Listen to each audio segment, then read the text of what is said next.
우리 하나님의 말씀 보겠습니다. 여호수아서 6장 15절에서 27절까지 말씀 우리 교독하겠습니다. 여호수아서 6장 15절에서 27절. 우리 집사님 마이크로 한 절 같이 읽어주세요. 15절에서 27절까지입니다. 마지막 절을 같이 읽겠습니다. 일곱째 날 새벽에 그들이 일찍 일어나서 전과 같은 방식으로 그 성을 7번 도니 그 성을 7번 돌기는 그날뿐이었더라. 7번째에 제사장들이 나팔을 불 때에 여호수아가 백성에게 이르되 외치라 여호와께서 너희에게 이 성을 주셨느니라. 이 성과 그 가운데 있는 모든 것은 여호와께 온전히 바치되 기생라합과 그 집에 동거하는 자는 모두 살려주라. 이는 우리가 보낸 사자들을 그가 숨겨주었습니다. 너희는 온전히 바치고 그 바친 것 중에서 어떤 것이든지 취하여 너희가 이스라엘 진영으로 바치는 것이 되게 하여 고통을 당하게 되지 아니하도록 오직 너희는 그 바친 물건에 손대지 말라. 은금과 동철 기구들은 다 여호와께 구별될 것이니 그것을 여호와의 곳간에 드릴지니라 아니라. 이에 백성은 외치고 제사장들은 나팔을 불매 백성이 나팔 소리를 들을 때에 크게 소리질러 외치니 성벽이 무너져 내린지라. 백성이 각기 앞으로 나아가 그 성에 들어가서 그 성을 점령하고 그 성 안에 있는 모든 것을 온전히 바치되 남녀노소와 소와 양과 나귀를 칼날로 멸하니라. 여호수아가 그 땅을 정탐한 두 사람에게 이르되 그 기생의 집에 들어가서 너희가 그 여인에게 맹세한 대로 그와 그에게 속한 모든 것을 이끌어내라 하매 정탐한 젊은이들이 들어가서 라합과 그의 부모와 그의 형제와 그에게 속한 모든 것을 이끌어내고 또 그의 친족도 다 이끌어내어 그들을 이스라엘의 진영 밖에 두고 무리가 그 성과 그 가운데 있는 모든 것을 불로 사르고 은금과 동철 기구는 여호와의 집 곳간에 두었더라. 여호수아가 기생 라합과 그의 아버지의 가족과 그에게 속한 모든 것을 살렸으므로 그가 오늘까지 이스라엘 중에 거주하였으니 이는 여호수아가 여리고를 정탐하려고 보낸 사자들을 숨겼음이었더라. 여호수아가 그때에 맹세하게 하여 이르되 누구든지 일어나서 이 여리고 성을 건축하는 자는 여호와 앞에서 저주를 받을 것이라. 그 기초를 쌓을 때에 그의 맏아들을 잃을 것이요 그 문을 세울 때에 그의 막내 아들을 잃으리라 하였더라. 아멘. 우리 27절 같이요. 여호와께서 여호수아와 함께 하시니 여호수아의 소문이 그 온 땅에 퍼지니라. 아멘. 오늘 말씀의 제목은 또 다른 중요한 명령들. 지난주에 이어서 지난주는 제목이 뭐였죠? 이상한 명령들이었다면 이제 이상한 명령들에 이어서 또 다른 명령들. 이렇게 왜 그런가 하면 여러분 여호수아서에서는 굉장히 강조되는 단어가 있습니다. 순종입니다. 그들이 하나님이 약속하신 것을 무엇으로 받느냐라고 하는 문제인데 그것은 순종을 통하여 받는다. 이런 개념입니다. 자, 그래서 우리가 지난주에 이상한 명령들 4가지가 뭐였어요? 보라였죠. 보라. 그리하라. 그 다음에 침묵하라. 그 다음에 또한 양각 나팔을 불라. 이거죠. 양각 나팔을 불라.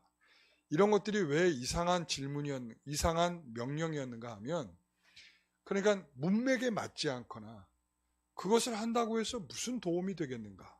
그러니까 실제적으로 어떤 행동을 하면 그 행동 때문에 어떤 좋은 결과가 올 것을 기대하게 돼 있잖아요. 이게 상식이고 이게 논리란 말이에요. 그런데 이 행동을 본다고 해서 뭐가 달라질 게 있는가? 그리고 뭘 보라고 그랬어요? 단단히 닫혀있는 그들의 성문을 보라는 것인데 그 성문을 보는 것을 통해서 뭐를 볼 수 있겠습니까? 그런데 여기에서 이 이상한 명령 속에서는 하나님이 그들에게 깊이 있는 어떤 의미들을 담고 있단 말이죠. 그게 뭐냐 하면 자, 보라. 뭘 보라는 것입니까? 너희는 상황과 현실을 보지 말고 신실하신 하나님을 보라. 이거죠. 그러니까는 과연 그 꿋꿋하게 닫혀있는 저 문을 바라보면서 철옹성처럼 아주 든든한 저 성을 바라보면서 과연 그런 생각을 할 수 있었는가 라는 점이죠. 두 번째는 그리하라. 아주 그냥 순차적으로 여러 가지 계획을 하나님께서 말씀하시고 난 다음에 그것을 그리하라 이랬습니다. 그리하라. 자, 이것은 그들에게 있어서 하나님이 약속하신 것을 무엇으로 받는다? 순종으로 받는다 라고 하는 측면을 분명하게 설명하고 있는 것이고요. 그 다음에 양각나팔을 불라. 양각나팔을 분다는 것은 희년을 선포하는 것이죠. 50년 이제 자유의 해, 그리고 원래의 주인으로 돌아가는 거야 라고 하는 측면이 있단 말이죠. 그러면서 이 희년의 해를 선포하고, 그리고 또한 자유를 선포하고, 그리고 또한 평화를 선포하고, 그리고 궁극적으로 이 모든 것을 선포해서 무엇을 선포하려고 하는 걸까요? 복음이죠. 복음. 그래서 이 나팔 소리를 듣고 이 희년의 선포를 듣고 나와서 아멘 하며 받아들이는 사람에게는 구원이 있고, 누구에게 구원이 있다는 거예요? 라합이죠. 라합. 그러나 여기에 대해서 믿음으로 반응하지 못하는 사람들은 심판과 멸망이다 라는 거죠. 자, 그 다음에 네 번째는 침묵하라. 침묵하라는 것은 하나님께서 하나님을 순종하는 모습을 통해서, 하나님의 법을 지키는 모습을 통해서, 하나님이 하라고 하는 것을 하는 것을 통해서 그들에게 오히려 위협을 주는, 다시 말하면 십자가의 정신으로 나타내는 그런 행위라고 말씀을 드렸어요. 자, 어떻습니까? 여러분, 이게 보이는 것과 보이는 내면이 다른 것들이죠. 실적으로 보고 있는 것. 우리는 어떤 것을 더 심각하게 봅니까? 현실을 심각하게 보죠. 그렇지 않습니까? 현실 때문에 있죠. 그동안 쌓아놨던 믿음, 신앙 다 떨어지는 경우들이 많아요. 그러니까 이 현실을 들여다보면 하나님 왜 저한테 이러시는 겁니까? 이것밖에 생각할 줄 몰라요. 하나님께서 우리에게 그것을 통하여 좀 더 주시려고 하는, 너에게 믿음을 주고 더 신실한 하나님을 바라보라고 하는 그런 현실보다 더 위에 계시는 하나님의 진정한 뜻을 보라는 의도가 들어있단 말이죠. 그러니까 우리가 이상한 이 명령은 하나님께서 좀 더 나를 바라보게 하시는 하나님의 음성인 줄 믿습니다. 자, 그러면서 이제 또 다른 중요한 명령들을 합니다. 이 명령들은 이제 이 명령들에 있어서는 명령들은 그 말 그대로를 행해야 되는 거예요. 그 말 그대로. 자, 이상한 명령은 뭐예요?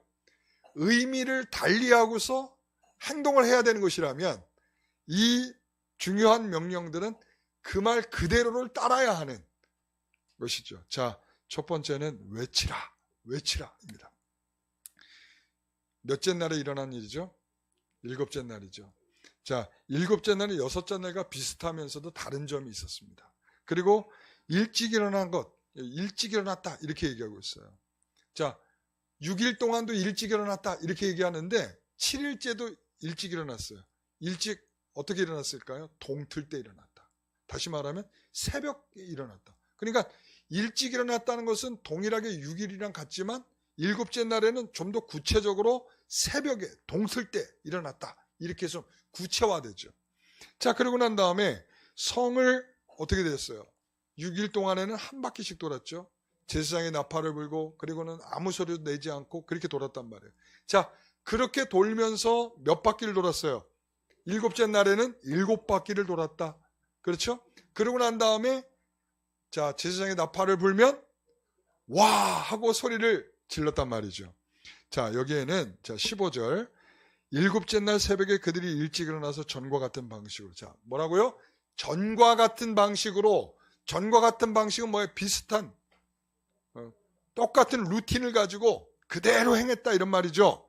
자, 그 성을 7번 도니 그 성을 7번 돌기는 그날뿐이었더라. 자, 그날뿐이었던 게 있었고, 먼저 뭐가 있었어요? 전과 같은 방식이 있었고 그날뿐인 것이 있었어요. 그러니까 이건 뭐예요? 전과 같은 방식을 계속 유지하면서 그날뿐인 플러스가 된 거죠. 그날뿐이 있었던 일이 있었던 것입니다. 그래서 여러분 이것은 뭐냐면 그날뿐이었다라고 하는 것은 이런 거죠. 하루에 한 바퀴 돌면서 이게 사람이 똑같은 것을 반복하면 일상이 반복되면 어떤 마음이 들어요, 여러분?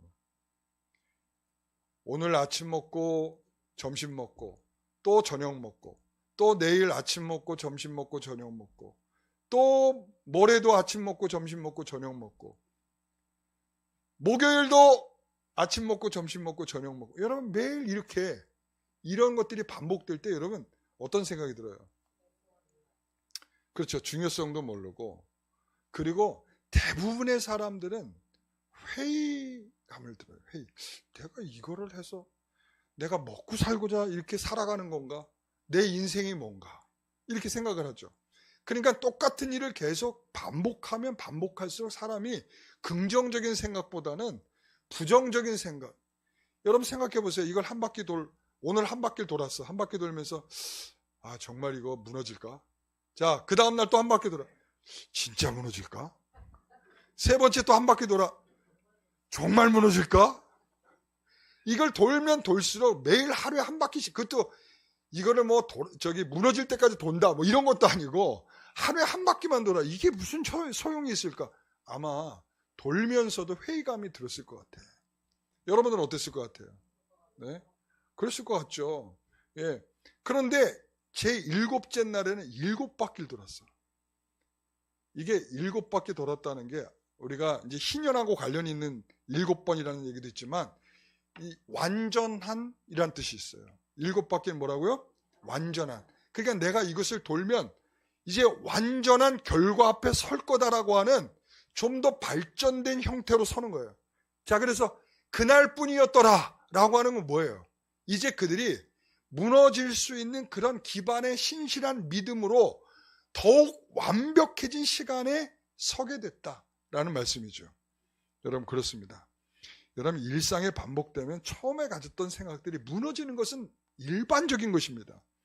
여러분 그러나 이것이 이상한 명령의 시작이 뭐였어요? 보라였죠. 신실한 하나님이 우리와 함께 계신다는 것을 보는 것이 그 다음 명령을 따라가게 되는 중요한 키예요. 키. 하나님이 신실하시다 그러면 어떤 명령도 하시더라도 따라갈 수밖에 없잖아요. 그렇잖아요. 그죠? 그런데 첫 번째 명령에서 깨져버리면 두 번째, 세 번째, 네 번째는 단계가 아닌 거야. 첫 번째가 안 되면 다 안 될 수밖에 없는 거예요. 예. 저는 이렇게 얘기해요. 창세기 1장 1절을 열었을 때 그게 안 믿어지면 그 다음 믿음은 다 안 되는 거다. 하나님이 세상을 창조하셨다는 이것이 믿어지지 않으면 나머지 모든 것들은 성경 그 다음 거 이건 믿고 저건 안 믿어지고 이렇게 될 수는 없다. 모든 게 다 안 믿어지는 거예요. 그러니까 처음에 하나님이 보라, 신실한 하나님이 보이면 다 믿게 되는 거예요. 여러분 여기에서도 그래요. 제가 지난주 금요일날 두아디라 교회에 대해서 설교했지 않았습니까? 두아디라 교회 여러분 어떤 칭찬을 받았어요? 어떤 칭찬? 믿음에 관해서, 사랑에 관해서. 믿음이 있고 사랑이 있다. 자, 제가 믿음과 사랑을 뭐라고 설명을 했어요? 동기라고 그랬죠. 시작하는 동기. 자, 이 믿음의 동기, 자, 사랑의 동기 때문에 얻게 되는 결과가 뭐예요? 인내와 섬김이죠. 인내와 섬김. 그러니까 인내와 섬김은 결과예요. 뭐가 있기 때문에? 내가 사랑이 있고 믿음이 있기 때문에 내가 그 인내와 섬김이라는 결과 앞에 서는 거예요. 그러니까 이 사랑과 믿음이 없으면요, 끝까지 가서 결과를 내기가 불가능합니다. 오늘 그들이 그래요. 자, 계시록 2장 18절에 이렇게 말하는 거예요. 그래서 내 나중 행위가 처음 것보다 많다. 이렇게 말하는 거예요. 그러니까 처음보다 많다라고 하는 건 왜 그래요? 믿음과 사랑 때문에 그렇다는 거죠. 사랑하는 성도 여러분, 우리가 매일매일의 루틴이 있을 수 있어요. 그 루틴이 우리의 신앙이 더 성숙하게 하는데 그런 힘이 되기를 소원합니다. 여러분 우리가 올해 시작하면서 했던 게 뭐예요? 큐티죠. 여러분, 제가 매달마다 지원자들이 점점 줄어드는 걸 보면서 루틴이 깨졌구나. 일상 반복하고 있는 것들을 참 못하는구나. 그러니까 이게 계속 반복되고 쌓여가는 일에 대해서 약하구나. 제가 그걸 느꼈어요. 사랑하는 성도 여러분, 연초에만 하겠다라고 왁자지껄 하지 마시고 여러분 끝까지 연말까지 유지하고 지켜낼 때 거기에서 하나님께서 열매 맺게 하시는 결과들이 있는 겁니다. 오늘 여러분들에게 처음에 일상적인 것이 있었다면, 비슷하고 동일한 것들이 있었다면 그날뿐인 것이 더하게 있어야 되는 줄 믿습니다. 아시겠죠? 자, 이제 그들에게 이렇게 말합니다. 이 6째 날에, 자, 16절 말씀 같이 읽어봅니다. 일곱 번째에 제사장들이 나팔을 불 때 여호수아가 백성에게 이르되 외치라, 여호와께서 너에게 이 성을 주셨느니라. 6째 날까지는 뭘로 명령을 받았죠? 침묵하라 이랬죠. 7째 날에 7바퀴를 돌고 함성을 지르라고 명령을 받았어요. 제사장이 나팔을 길게 불 때 그들이 백성들은 외치는 것입니다. 와 하고 외쳤더니 그 성이 어떻게 됐어요? 무너졌죠. 자, 그러면 이 성이 무너진 것은 뭐 때문에 무너졌을까요? 예? 자, 뭐 때문에 무너졌을까요? 와 때문에 무너졌을까요? 예. 여러분, 와 때문은 하나의 일련의 순서일 뿐인 거야. 일련의 순서. 나팔을 불면, 나팔을 불어라. 그러면 뭐 하라? 소리를 질러라. 소리를 지르면 어떻게 된다? 자, 무너진다. 근데 이거 하면 이렇게 된다가 아니라 순서라는 병렬적 순서야. 그래서 여러분 히브리서 11장 30절에 보면 믿음으로 7일 동안 여리고를 도니 성이 무너졌으며, 자 7일 동안 돌았더니 무너졌다 이렇게 말하고 있어요. 근데 여기서는 어떤 단어가 중요한 거예요? 믿음으로죠. 믿음으로. 그러니까 이 성이 무너진 건 뭐예요? 7바퀴를 돌았기 때문에, 아니면 7일 동안 돌았기 때문에 아니란 말이에요. 무엇으로? 믿음으로. 하나님께서 그들에게 뭐 하신다고 약속하셨어요? 이미 주셨다. 선물로 주셨다. 문법적으로 보면 완료의 시제, 완료. 다시 말하면 하나님이 너에게 선물로 주셨다. 그걸 너희들은 믿는다면 외치라. 이렇게 되는 거예요. 여러분, 그래서 헌금의 원리도 여기에서 찾을 수가 있어요. 헌금의 원리도. 여러분, 우리가 하나님 앞에 헌금을 드릴 때 어떤 마음으로 드립니까? 내 헌금을 하면, 내가 이만큼 하면, 하나님이 요만큼 드리면 하나님이 이만큼 주실 줄 믿습니다 하고 드리는 거죠.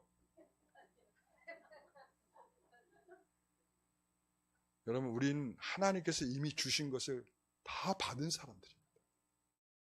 받았다예요. 받았다. 우리가 받았기 때문에 하나님께 감사함으로 드리는 거예요. 그러니까 감사함이 아니라 다른 목적이 거기에 끼어 들어가면 그 순간부터 그거는 조건이에요. 조건. 내가 이거 주면 하나님 내게 새 집 줄 겁니까? 헌집 주면 새 집 줄 거예요? 이렇게 되는 거죠. 여러분, 하나님은 그러한 원리 속에서 우리에게 헌금을 요구하고 계시지 않아요.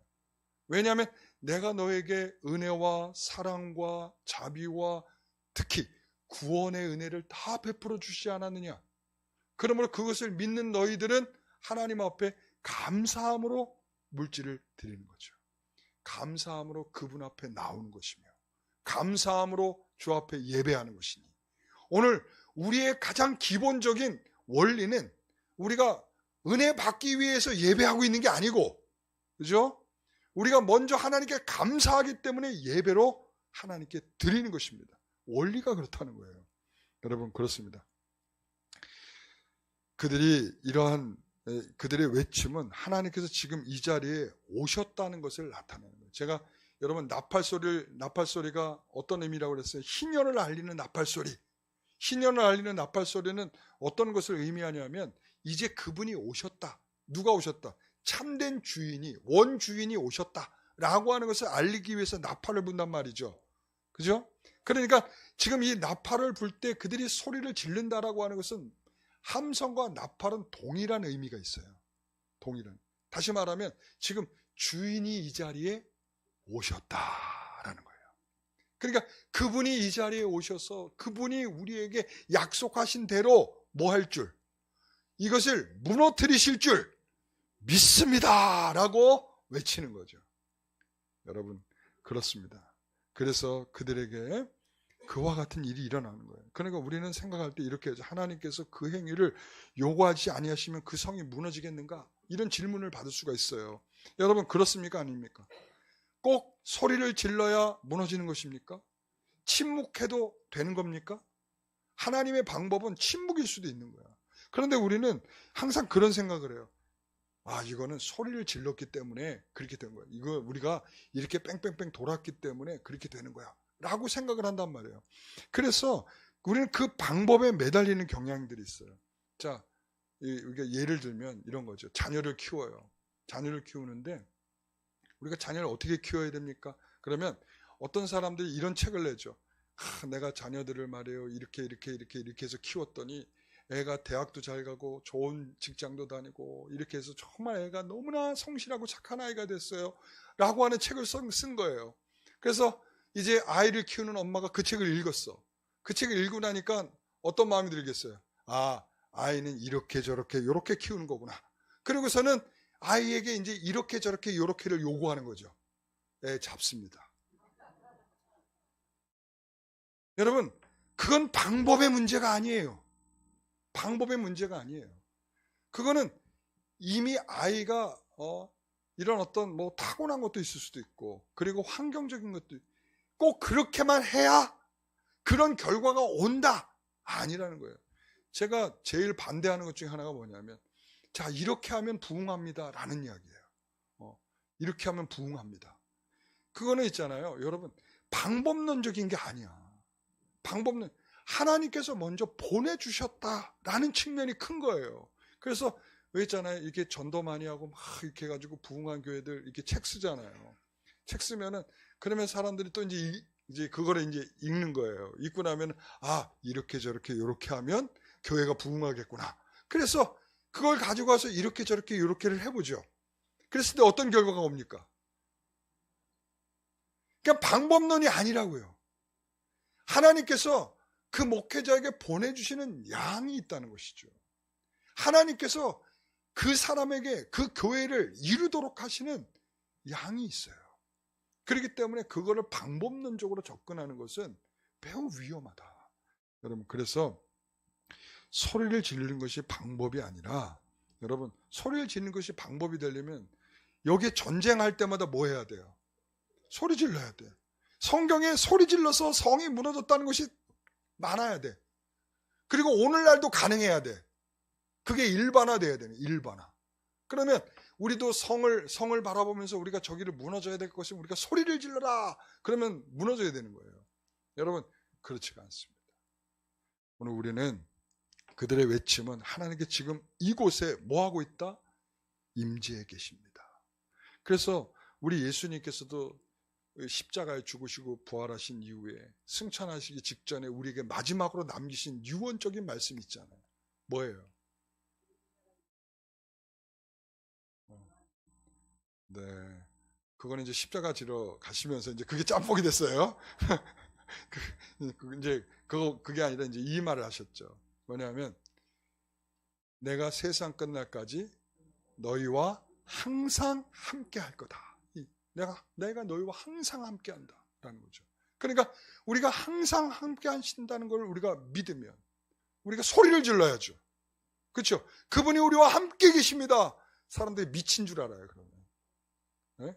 우리의 소리는 하나님을 향해서 기도하면서 우리가 외침이 돼야 됩니다. 그래서 하나님께서 우리에게, 하나님이 이곳에 우리와 함께 계십니다. 우리에게 역사하실 줄 믿습니다 라는 그 하나님을 향하여 우리가 기도하는 것입니다. 우리에게 외침이 있기를 소원합니다. 두 번째는 온전히 바치라 그랬습니다. 온전히 바치라. 큰일 났네. 벌써 52분인데. 자, 온전히 바치라. 17, 18, 21절 같이 읽어봅니다. 이 성과 그 가운데 있는 모든 것은 여호와께 온전히 바치되 기생 라합과 그 집에 동거하는 자는 모두 살려주라. 이는 우리가 보낸 사들을 그가 숨겨주었습니다. 너희는 온전히 바치고 그 바친 것 중에서 어떤 것이든지 취하여 너희가 이스라엘 진영으로 바치는 것이 되게 하여 고통을 당하게 되지 아니하도록 오직 너희는 그 바친 물건에 손대지 말라. 그 성에 있는 모든 것을 온전히 바치되.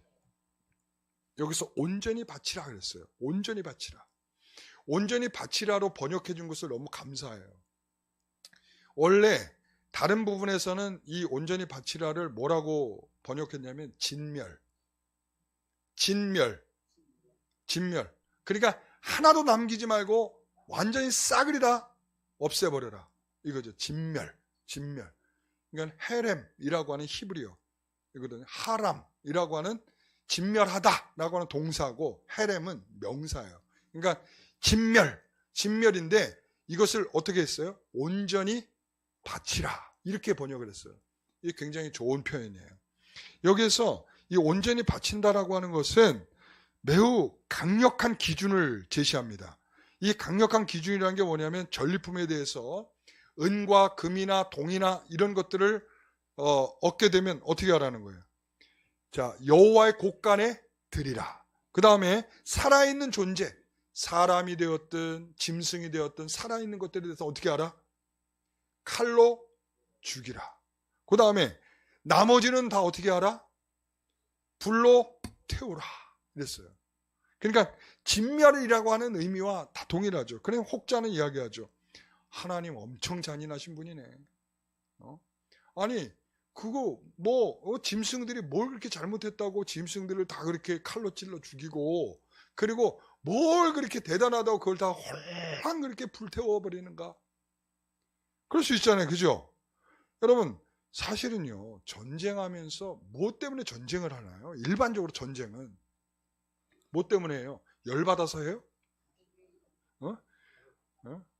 뭔가 이득을 얻기 위해서 전쟁을 한단 말이죠. 그렇잖아요.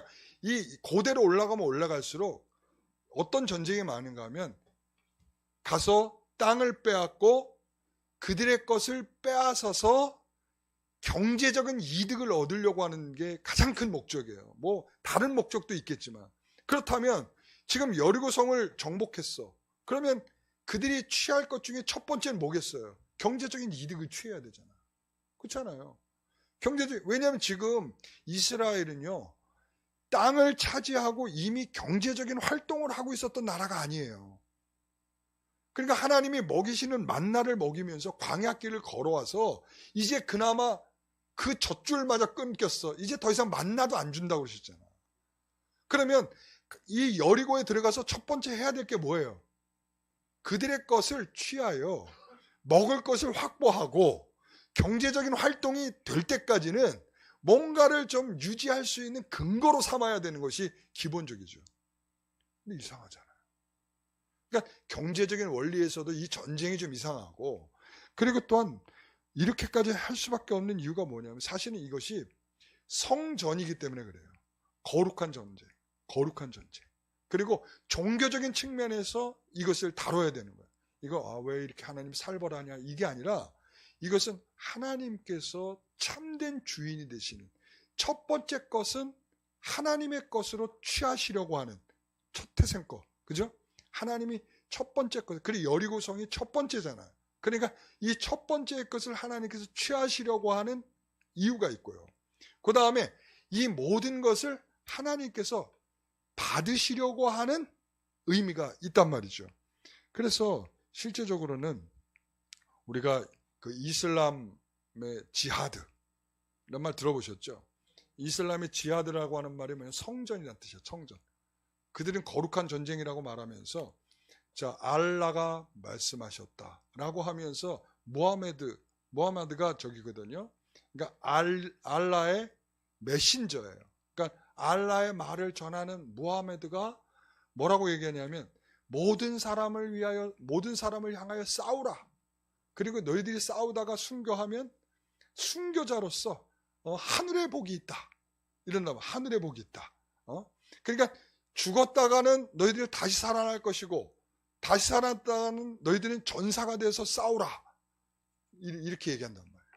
그러면서 오늘날까지도 실적으로 이 이슬람 과격주의자들이 보이는 행태죠. 이러다 보니까 이런 이미지가 요즘에 그려주는 것이 있다 보니까 하나님이 그렇게 했다? 진멸? 싹쓸이? 싹 불태워? 싹 죽여? 이게 너무 살벌한 거 아니야? 이렇게 얘기한단 말이죠. 그런데 여러분, 여기에는 이런 것이 있는 것입니다. 이 온전하다라고 하는 말 속에는 드려진 것이 되면 다시 물을 수가 없다라는 의미가 있어요. 그래서 레위기 27장 28절에 보면 오직 여호와께 온전히 바친 것은 사람이든지 가축이든지 기업에 바치든지 팔지도 못하고 무르지도 못하느니 바친 것은 다 누구의 것이라는 거예요. 자, 여호와께 지극히 거룩한 것이 되었다. 그러니까 이 자체가 뭐냐면 하나님의 것이 됐다면 구별된 거예요. 금, 은, 동 이것을 왜 여호와의 곳간에 집어넣냐? 이것이 구별되었기 때문에 거룩한 것으로 이제는 다른 용도로 쓸 수가 없다는 거예요. 다른 용도로. 금, 은, 동 이거 앞으로 무슨 용도로 쓰겠어요? 네? 전쟁? 성전을 짓는 것으로 사용되는 거예요. 앞으로. 그러니까 이 온전히 바친 것은 그러므로 이 용도를 바꿀 수 없다는 거. 또 뿐만 아니라 이 온전히 바쳤다는 것은 마음을 거기에 둬서는 안 된다라는 뜻입니다. 여호수아 6장 18절을 보면 너희는 바친 것을 탐내어 그것을 취하지 않도록. 자, 여기서 보면 탐내고 취하다라는 게 있어요. 실적으로 18절은 이렇게 되어 있지 않아요. 좀 내용이 비문 같고 이상해요, 문장이. 그러나 그것을 의역해보면 이런 의미라고 보여요. 너희는 바친 것을 뭐 하지 말라? 탐내어서 그것을 취하지 말라. 누구도 바친 것에 마음을 품고 욕심을 내는 행위를 해서는 안 된다는 거죠. 그래서 이것은 다 여호와께 구별한 것이기 때문에 그렇다는 거예요. 이 온전히 바친 것에 손대는 것은 하나님이 어떻게 여기실까요? 악하게 여기신다. 악하게. 그래서 사무엘하 15장 19절에서 21절 말씀까지 여기에 보면 이렇게 나와요. 어찌하여 왕이 여호와의 목소리를 청종하지 아니하고 탈취하기에만 급하여 여호와께서 악하게 여기시는 일을 하였나이까. 사울이 사무엘에게 이르되 나는 실로 여호와의 목소리를 청종하여 여호와께서 보내신 길로 가서 아말렉 왕 아각을 끌어왔고 아말렉 사람들 진멸하였으나 다만 백성이 그 마땅히 멸할 것 중에서 가장 좋은 곳으로 길갈에서 당신의 하나님 여호와께 제사하려고 양과 소를 끌어 왔나이다 하는지라. 여러분, 이거 아말렉 전쟁 이후에 여기에 대해서 하나님이 진멸하라 그랬어요. 진멸하라. 그랬을 때 이 사울왕이 어떻게 하냐면 이렇게 거기서 소리가 들렸다. 첫 번째 소리. 누구의 소리가 들려? 여호와의 소리가 들렸어. 뭐하라? 진멸하라. 여호와의 소리가 들렸어. 콜. 소리라는 게 히브리어로 콜이거든요. 여호와의 소리가 들렸어. 그 다음에 어떤 소리가 들냐면 양과 염소의 소리가 들렸어. 콜. 어떤 소리요? 양과 염소의 소리.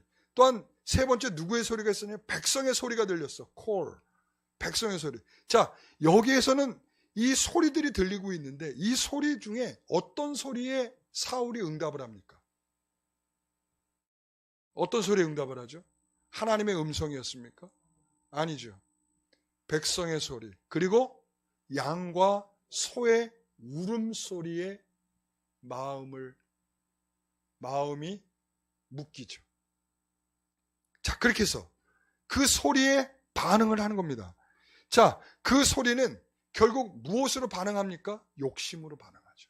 그래서 가장 좋은 것을 빼놓는다는 거야. 가장 좋은 것을 빼놓아서 뭐라고 했냐면 당신의 하나님께 드리려고 했습니다 라고 말해요. 저는 여기에서 소리가 저 멀리에서 들리는 거야. 어떤 소리가? 하나님의 소리가 가장 멀리에서 들려. 분간이 안 되는 거지. 그 다음엔 누가 제일 가까운 소리가 들려? 양과 염소의 소리가 가장 가까이 들리는 거야. 욕심을 자극하는 소리. 그러니까 하나님의 소리가 멀어지면 세상의 소리가 가까이 들리는 거예요. 그러니까 하나님이 진멸하라, 하나님께 바쳐야 돼 라고 하는 것을 어떻게 듣냐면 저는 하나님께 가장 좋은 것으로. 누구의 욕심이에요 이게? 예? 자기의 욕심이죠. 사울의 욕심이죠. 사랑하는 성도 여러분, 하나님께 온전히 바친다라고 하는 것은 그렇게 자기가 마음을 두고 일정한 것을 빼놓고 이런 의미가 아니라 하나님께 온전히야, 순수하게 모든 것을 빠짐없이 다 하나님께 드려야 돼. 그런데 오늘 본문에서 여러분 볼 때 힌트가 뭔지 아세요? 다라는 말이 빠져요. 다라는 말이. 24절 보세요. 무리가 그 성과 그 가운데 있는 모든 것을 불로 사르고 은과 동철과 기구는 여호와의 집 곳간에 두었다. 이렇게 나와요. 자, 여기서 앞에 문장을 반복한 거예요. 몇 절요?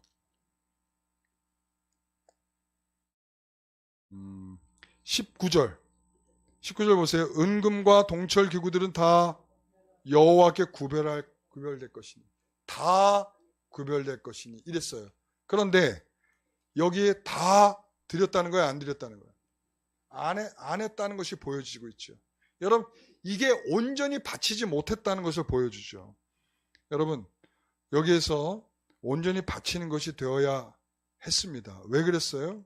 이것이 왜 온전히 바치는 것이 되어야 했습니까? 가나안은 이렇게 왜 진멸의 대상이 되어야 했던 것입니까? 라는 거죠. 창세기 15장에 보면 그들이 죄악이 가득 찼기 때문이다 라고 말하고 있어요. 400년 후면 이스라엘 백성들이 가나안으로 돌아오게 될 것인데, 돌아오게 될 때는 너희들이 그 땅을 차지할 수 있어. 왜? 그들이 죄악으로 말미암아 그들이 심판을 받게 되기 때문이지 라고 말하는 거예요. 그래서 신명기 20장 16절, 오직 내 하나님 여호와께서 내게 기업으로 주시는 이 민족들의 성읍들에서는 호흡 있는 자를 하나도 살리지 말지니 곧 일곱 족속과, 자 18절, 이는 그들이 그 신들에게 행하는 모든 가증한 일을 너희에게 가르쳐 본받게 하여 너희가 너희 하나님 여호와께 범죄하게 할까 함이라. 여러분, 저는 이 하나님께 전적으로 드려야 된다라고 하는 의미가 왜 그런가를 생각해 볼 때 이 부분이 제일 크다고 봐요. 이게 뭐냐 하면 가증한 일을 너희에게 가르쳐 본받게 할 수 있다라는 거예요. 여러분, 우리가 이 조선시대에 보면 역병이 돌아요. 역병이 돌면 어떻게 합니까? 자, 일단은 그 마을을 폐쇄하죠. 막죠. 못 나와. 그리고는 뭐예요? 그 사람들이 다 죽을 때까지 기다려요. 그 다음에는 뭐야? 불태워버려요. 불태워. 그러니까 왜 그렇습니까? 전염될까봐. 그러면 전염될까봐. 전염력이 강한 병이면 강한 것일수록, 이 코로나 때도 그랬잖아요. 코로나 때도 맨 처음에 그 화장할 때 보니까 그렇더라고요. 그러니까 일체 사람 장례하지 마, 막 이랬단 말이에요. 그리고는 하루밖에 안 돼. 그리고는 바로 가서 그냥 화장 이렇게 했단 말이죠. 그러니까 왜 그러냐면 전염력이 강하면 강할수록 뭐예요? 거기로부터 옮겨갈 수 있기 때문에 어떤 근원을 막는 거죠. 그래서 모든 가증한 일을 너희에게 가르쳐 본받게 하여 너희가 하나님 앞에 범죄할 수 있기 때문에 하나님께서 그걸 막기 위해서 뭐 했다는 거예요? 진멸하도록 하셨다라는 거죠. 여러분, 그런데 결국은 이들이 이 하나님께 온전히 다 바쳤어요? 안 바쳤어요? 안 바쳤어. 그 결과로 어떤 일이 벌어져요? 이제 가증한 것을 보고 배우는 그런 결과를 이제 앞으로 맞게 되는 것이죠. 여러분, 그래서 온전히 바치라라고 하는 말을 우리가 중요하게 생각할 수 있어야 됩니다. 세 번째는 그 여인에게 맹세한 대로 하라 이랬습니다. 자, 여호수아서 6장 17절, 22, 23절 같이 봅니다. 이 성과 그 가운데 있는 모든 것은 여호와께 온전히 바치되 기생 라합과 그 집에 동거하는 자는 모두 살려주라. 이는 우리가 보낸 사자들을 그가 숨겨주었습니다. 여호수아가 그 땅에 정탐한 두 사람에게 이르되 그 기생의 집에 들어가서 너희가 그 여인에게 맹세한 대로 그와 그에게 속한 모든 것을 이끌어내라 하며, 정탐한 젊은이들이 들어가서 라합과 그의 부모와 그의 형제와 그에게 속한 모든 것을 이끌어내고 또 그의 친족도 다 이끌어내어 그들을 이스라엘 진영 밖에 두고 이랬습니다. 그 여인에게 맹세한 대로 하라. 맹세. 여러분 두 사람이 정탐을 들어갔죠. 정탐을 들어가서 이 두 사람을 숨겨주었죠. 그러고 난 다음에 이 두 사람이 맹세를 하죠. 너희 집 안에 있으면 다 살 수 있어 라고 맹세를 했습니다. 자, 이제 하나님께서 이제 그들에게 명하여 이렇게 말하는 거예요. 자, 두 사람이죠. 그 맹세를 한 사람, 너희 둘이 들어가서 그들을 데리고 나와. 라는 거죠. 이건 뭐냐면, 여러분, 이것은 하나님께서, 자, 자비하신 하나님으로서, 자, 자비를 베푼 라합에게 똑같은 자비를 베풀어 주시는 거야. 라고 이해할 수가 없다는 거예요. 왜 그런가 하면, 여러분 보세요. 이 25절에 보면 그가 오늘까지 이스라엘 중에 거주하였다. 여러분 이게 중요한 맥락이에요. 그녀는 그냥 대충 누구를 숨겨줘 가지고 지금 은혜를 받은 사람 정도가 아니다.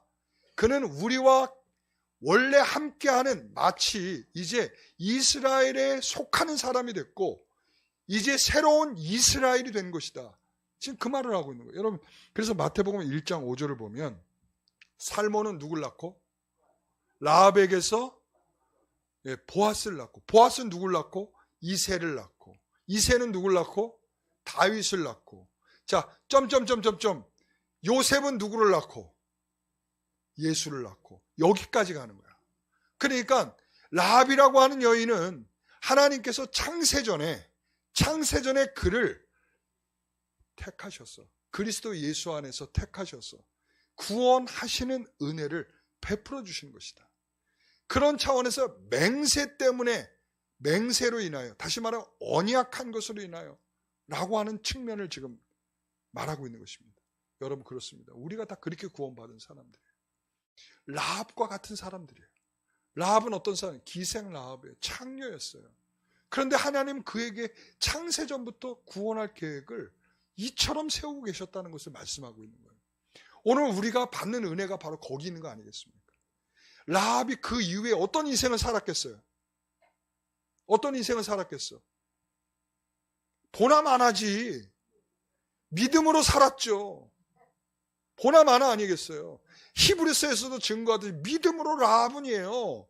여러분, 그렇다면 그의 인생은 어떻게 그렇게 될 수 있냐? 하나님의 택하신 그 은혜가 구체화되면서 그것을 받고 누리니까 이제 세상에 살아가는 방식이 달라진 거예요.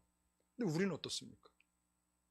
우리는 구원받았다라고 말하고 구원받은 은혜로 살고 있다고, 그 은혜가 크다고 말하고, 그런데 우리가 살아가는 방식은 전혀 달라질 기색이 없어. 어떻게 된 것입니까? 우리가 믿음으로 살고 있는 거 맞습니까? 여러분, 믿음으로 살아야 돼요. 그래서 믿음으로 사는 것이 이제 우리에게 명령되고 있는 것입니다.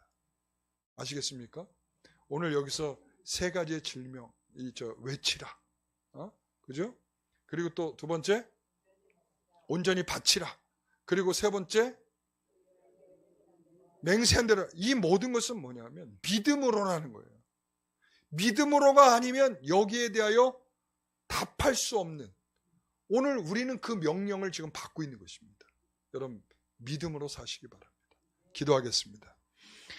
하나님 아버지, 오늘 이처럼 하나님께서 한 사람을 살리고 죽이는 그런 일들 속에 분명한 것은 하나님께서 그들에게 믿음으로 살아가는 방식을 주시고 은혜를 주시고 그 믿음으로 살도록 안내하고 있는 이 모든 것들을 보게 됩니다. 그 아까운 것들을 불태우고 아까운 먹을 것을 불태워버리는 그런 현장을 보면서 우리가 믿음으로 오염에서부터 벗어나려고 하는 그런 그들의 모습이었음을 볼 수 있도록 하나님 우리의 마음을 이끌어 주시옵소서. 감사합니다. 예수님의 이름으로 기도하옵나이다.